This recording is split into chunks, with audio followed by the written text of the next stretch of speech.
how long have you been working in real estate? Gasper, go to you first. So, is that a good question to ask? And if so, why? Yes, absolutely. And I'm going to kind of leverage this a little bit so that our listeners can have tools in their toolbox in case they're trying to get out there and get themselves a good agent to work for them. Because it's true, most of the time you will find an agent that either a friend worked with in the past and had a decent experience, or maybe it is a cousin or a brother, sister, or something to that effect. That kind of stuff.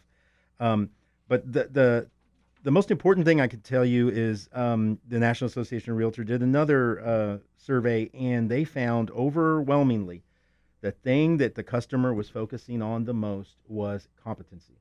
They wanted to assure that the agent that they used was competent. They didn't care what company they worked for. They didn't care what fancy branding or marketing they had. That was never anything that any one of the people they surveyed brought up.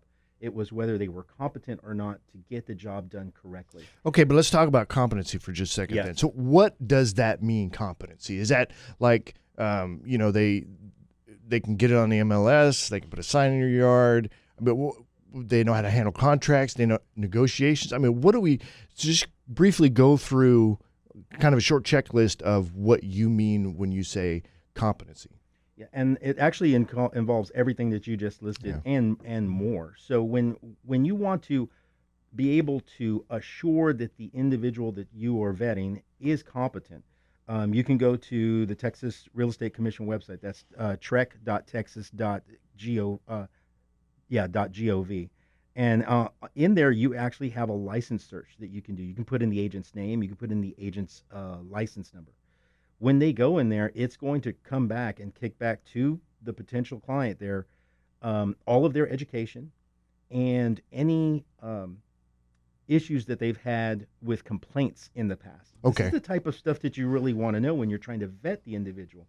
That answers the questions to is this guy competent? Because if you look at his educational page and he's got 6 classes and he's been an agent for 10 years or so, he doesn't take his educational portion of this very, very seriously. However, you go in and now all of a sudden you see maybe 30 or 40 different classes in different fields, commercial, farm and ranch, different things that he's taken. Now you see a genuine interest in the agent that you're trying to hire.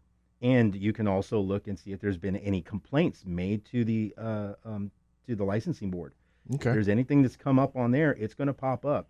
All of these things are made public for a reason, so that the general public can make those educated decisions. And I think that's probably the best source to use to try and vet somebody that you want to hire.